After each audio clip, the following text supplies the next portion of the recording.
tem mais um superchat aí, produção? Tá aí o Marcos Roberto. Parabéns pela forma ponderada que estão criticando a temporada do Gabigol. O que não entendo é parte da torcida pedir o cara fora, depois de tanto que ele jogou pelo clube e que pode voltar a jogar. Obrigado, Marcos, obrigado. Né? Aí torcedor, cabeça de torcedor, cara, torcedor vive muito na emoção. O que a gente está falando, que eu acho que o Mauro concorda, eu e o Mauro a gente concorda nisso, é que eu acho que é precipitada a conversa para a renovação. Ele tem 1 ano de contrato ainda e está numa temporada ruim.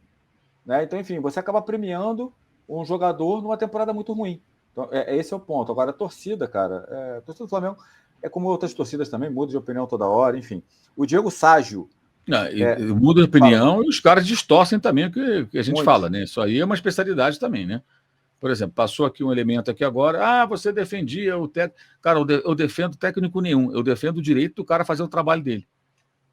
Então, se o Paulo Souza é contratado, eu não vou ficar em uma semana falando que ele não serve, eu quero ver o que ele pode fazer. O Vitor Pereira é a mesma coisa. Aliás, o Flamengo desandou a temporada, na minha opinião, na hora que mandou embora o Vitor Pereira, que levou toda a culpa de um 4-1 do Fluminense, que não foi culpa dele.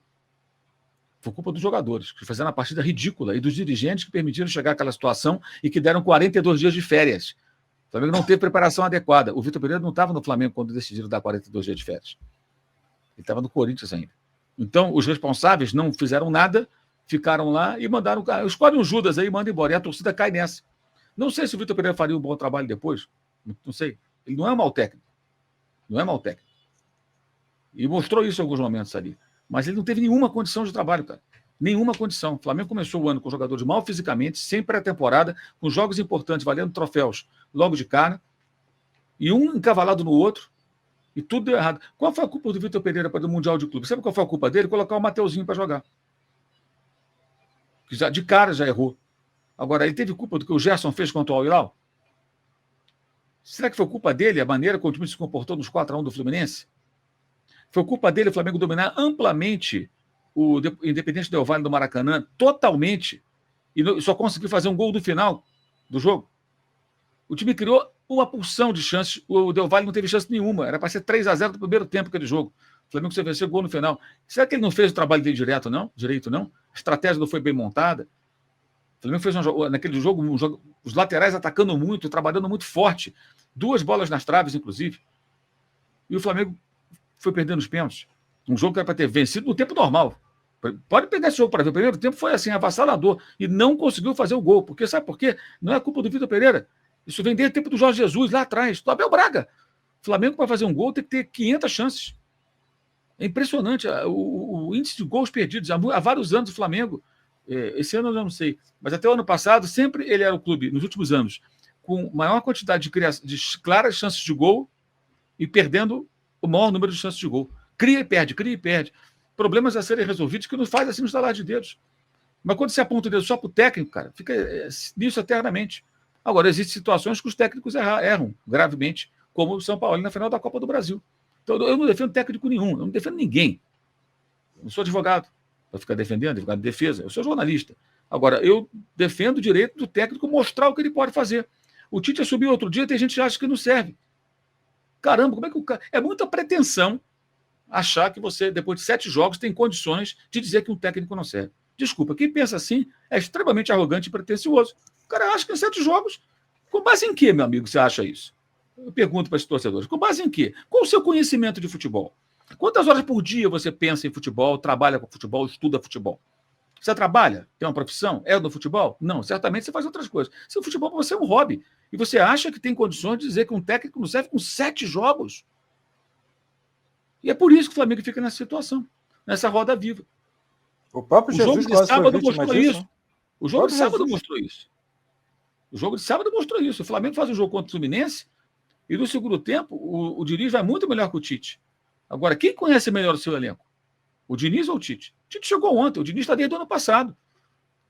Quando o Fluminense foi eliminado da Copa do Brasil pelo Corinthians em 2022, jogando melhor que o Corinthians, e foi eliminado, ninguém pensou em mandar o Diniz embora. A torcida do Fluminense não pediu a cabeça do técnico.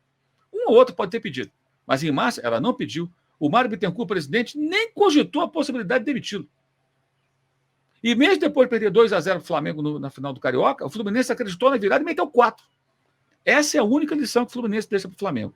Alguém perguntou aqui também, que eu vi, se era um modelo interessante esse dos veteranos. Não é.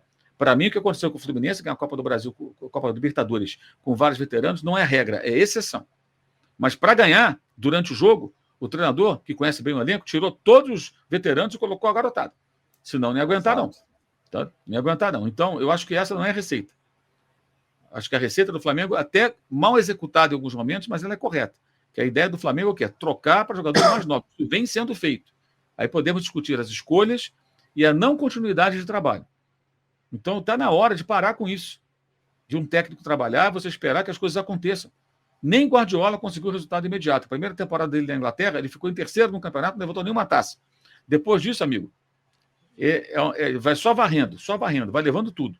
Ganhou as 3 tríplice coroa na temporada passada. Então, a gente pode aprender muita coisa observando quem faz bons trabalhos e como eles se desenvolvem. Mas acho que tem muita arrogância da pessoa achar que não serve. Com base em que você acha isso? Eu acho que não serve. Tá bom, você acha que não serve. Especialista em tudo, sabe tudo. Sabe nada. O Jesus no exemplo disso, Mauro, porque muita gente fala, não sei se você tinha apuração na época, que se não passa do Emelec poderia ter caído. Né? O próprio começo de Jesus diz isso, né? Porque foi ruim, começo de 3-0 para o Bahia, eliminação na Copa do Brasil, perde do Emelec, quando ele faz algumas alterações, botando o Rafinha no meio campo. Sim. Talvez a história não fosse aquela, né? Se fosse o pênalti ali, talvez a história não fosse essa e o Jesus não teria conquistado o que conquistou, né? Sim, exatamente. O Jorge Jesus foi atacado por parte da torcida, até por dirigentes internamente, achando que é isso, que não servia.